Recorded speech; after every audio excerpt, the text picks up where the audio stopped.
reprendre maintenant, voilà. D'ailleurs, l'endroit est effectivement silencieux. On l'a dit, aucun bruit extérieur ne vous parvient. Toute la question est de savoir si on a installé cette protection pour éviter que les bruits extérieurs parviennent à l'intérieur, ou au contraire pour empêcher les sons à l'intérieur du bâtiment de sortir. Ou les deux, peut-être Coco. Malheureusement, rien ne permet de répondre à cela pour le moment.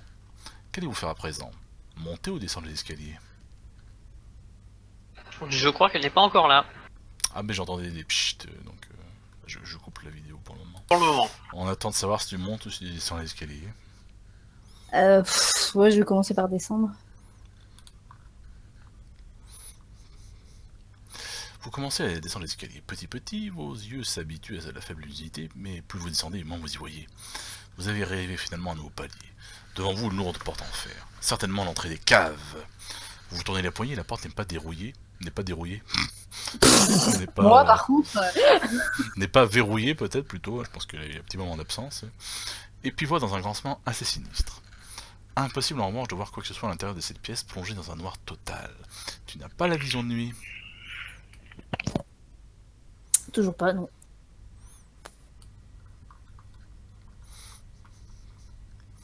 La pièce est en fait un grand débarras. De nombreuses caisses et cartons jonchent le sol. La quantité de poussière et de toiles d'araignée est impressionnante. Vous approchez la caisse la plus proche. Elle est totalement vide, d'après l'étiquette, elle devait contenir du matériel médical. Dommage. Vous fouillez rapidement quelques cartons, certains sont vides, d'autres contiennent du matériel hors d'usage. Vieux contrôleur numérique, morceaux de prothèses, poches de sang, anesthésiant périmé, sans parler de tout un tas de trucs dont l'utilité vous échappe complètement. Il faudrait au moins des semaines pour inventorier la pièce, faut pas déconner quand même. Il n'y a malheureusement pas grand chose de plus à découvrir ici. Si tu avais eu l'œil, peut-être que si, mais voilà. Tu as fait ça pour rien. Vous montez l'escalier, sur le palier du premier étage, vous trouvez deux doubles portes. Une à gauche... Comment ça, deux doubles portes? Ah non, celle de droite semble condamnée, ok. Donc il y a la double porte de gauche, ou monter au deuxième étage. Double porte de gauche. Hein.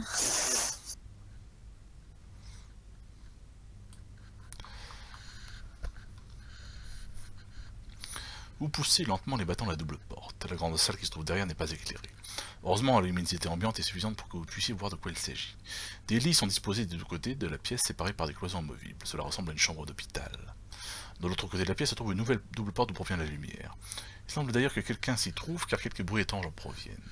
Vous tentez de savoir de quoi il s'agit, mais c'est plutôt confus. Des bruits de roulettes sur le sol, quelques bips provenant d'un matériel électronique quelconque. Vous pouvez inspecter silencieusement la pièce dans laquelle vous vous trouvez. Vous vous rapprochez de la pièce du fond afin de savoir ce qui se passe à l'intérieur, ou passer au deuxième étage. Je vais commencer par inspecter la pièce silencieusement. Discrètement, vous faites le tour de la pièce. Les matelas sur les lits sont tachés, des traces sombres, peut-être du sang. Dans un coin de la pièce, une vieille armoire à pharmacie. Rien de particulier sur les étagères, peut-être que dans le tiroir. J'aime bien, mais peut-être que dans le tiroir, point. D'accord. Je pense qu'il manque un morceau de la phrase. Vous pouvez tenter d'ouvrir le tiroir, au risque que le bruit parvienne aux oreilles de ceux qui sont dans la salle d'à côté, ou continuer d'explorer la salle.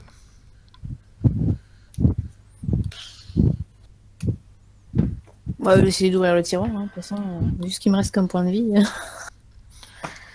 Vous tirez délicatement le tiroir. Heureusement, il coulait sans bruit. À l'intérieur, vous trouvez quelques flacons vides et des boîtes de pansements. Yeah. Mais tu n'as pas la vision de nuit, donc apparemment, ça sert à rien. Voilà. Oh, sérieux? Oh, cette arnaque. Vous vous rapprochez de l'un des lits. Sur la droite, une poche en plastique vide accrochée à une tige à perfusion. Vous parvenez à distinguer certaines inscriptions. Cette poche contenait un antidouleur puissant à base de morphine. Sur la gauche, une commode sur laquelle sont posés des outils médicaux et quelques vieux modèles d'implants. Vous êtes certainement tombé sur le charcudoc de quartier. Peu ou pas de diplôme, mais un bon coup de bistouri et des contacts qu'il faut dans le milieu du marché noir pour dégoter tout petit implant à un prix défiant toute concurrence. Ce genre de boutique a généralement pas mal de clients, tous ceux qui souhaitent se faire soigner par des gens pas trop curieux, notamment. Quant à la pièce du fond, il s'agit probablement d'une salle d'opération de fortune. Donc, maintenant on ne donne même plus le choix, il faut aller à la salle du fond pour en avoir le cœur net. Bah, allons-y. Vous approchez silencieusement de la porte du fond. Elle est légèrement entrebâillie et vous en profitez pour de jeter discrètement un coup d'œil à l'intérieur. Cette pièce regorge de matériel médical. Un homme bedonnant, trempé de sueur, est assis sur un large fauteuil roulette. Devant lui, une longue table sur laquelle est allongée une jeune femme. Sa peau est froncée, elle est nue et apparemment inconsciente. Vous aimeriez voir son visage, mais il est hors de votre champ de vision qui s'arrête grosso modo au niveau de sa poitrine. Ce qui finalement n'est déjà pas si mal. Merci l'auteur. À en croire les instruments et les bandages tachés de sang que la jeune femme porte autour du bas-ventre, elle vient juste de subir une opération. Mais dans quel but?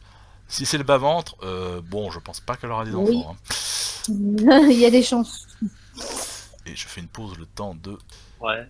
Pour le moment, l'homme vous tourne le dos et ne semble pas avoir repéré votre présence. Il se concentre actuellement sur un moniteur qui affiche une sorte de graphique et une série d'informations. Tout est malheureusement écrit petit, vous ne parvenez pas à voir de quoi il s'agit à cette distance. Bah, tu m'étonnes si en ouvrant déjà le tiroir tout à l'heure, il fallait la vision de nuit pour savoir ce qu'il y avait dedans. Là... Alors, tu n'as pas d'œil avec un téléobjectif. Hein. Comme quoi, cet œil, quand même, apparemment... Bah ouais, j'avoue, non mais je me suis fait complètement avoir, quoi. Ah, pour l'instant, t'es l'âme Wolverine, là, bon... Hein. Vous suivez des yeux les câbles électriques qui sortent de ce moniteur. Malheureusement, leur terminaison se trouve juste devant l'homme et est donc hors de votre champ de vision. Cependant, quelques instants plus tard, il se dégage légèrement pour tapoter, plutôt sur un clavier, sur sa droite, ce qui vous permet de voir enfin bref ses câbles, directement dans le bas-ventre de sa patiente. Vous n'êtes pas médecin, mais ceci est tout de même curieux. La très grande majorité des implants actuels sont paramétrables en utilisant des méthodes non intrusives. Concrètement, les émetteurs sont fixés à des endroits stratégiques par des mini-ventouses, et la communication avec l'implant magnétique se fait alors au travers de la peau par ultrasons ou par ondes radio. Les équipements nécessitant d'être physiquement connectés ont quasiment disparu puisque cela implique justement de devoir réouvrir le patient pour reconfigurer le matériel en cas de besoin. La première explication qui vous vient à l'esprit que l'implant utilisé n'est pas tout jeune et il a dû être acheté par une bouchée de pain à moins qu'il n'ait tout simplement été trouvé dans une décharge quelconque et retapé ou plus probablement encore récupéré sur un autre corps. Mais une deuxième explication vous traverse l'esprit et c'est justement le but était d'empêcher toute modification ultérieure de la configuration. Vous vous arrêtez là vos réflexions lorsque vous voyez l'homme s'approcher de vous la fille. D'une main, il commence alors à lui malaxer le sein gauche, tandis que ses yeux ne quittent pas le moniteur sur lequel le graphique semble s'affoler. Attention, Peggy 18. Vous entendez la femme gémir et vous voyez son corps victime de soubresaut, mais cela n'a pas eu l'air de la réveiller vraiment. L'homme est maintenant concentré sur son moniteur, et si vous souhaitez intervenir, c'est certainement le meilleur moment. Vous pouvez vous précipiter vers lui et lui remettre votre automatique sur la tempe en lui recommandant d'éviter de faire le mariole, bon, sachant que t'es à demi-morte. Ou tu peux te débarrasser de lui dès maintenant en lui tirant une balle dans la tête, en l'assommant d'un coup de crosse. Ou tu peux décider que le moment n'est pas encore venu d'agir et de rester tranquille. Je ferais Cornélie, parce que si je le tue, j'aurais pas beaucoup plus de réponses. Hein.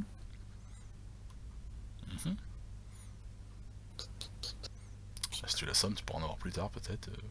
Oui, bah oui, j'espère. Bah, je vais l'assommer en espérant pouvoir en avoir plus tard.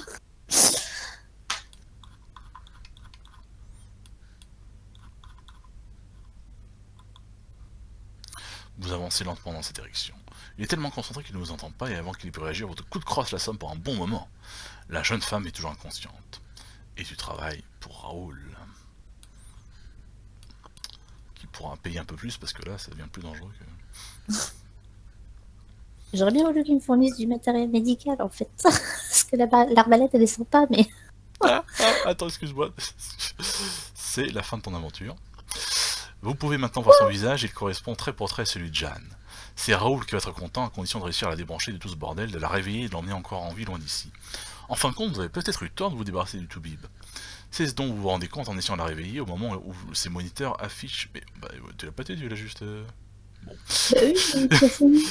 Au moment où ces moniteurs affichent un tracé plat et où un bip strident retentit dans la pièce. Vous venez de tuer la personne que vous deviez retrouver. Est-il utile de préciser que c'est la fin de vos aventures? Alors moi je dis objection, parce que bon, pourquoi hein, pourquoi déjà t'es pas obligé de dire la vérité à Raoul, tu peux dire ouais c'est un connard, il l'a mis sur un câble d'opération, il a fait des trucs bizarres, elle était déjà morte quand je suis arrivé. Hein.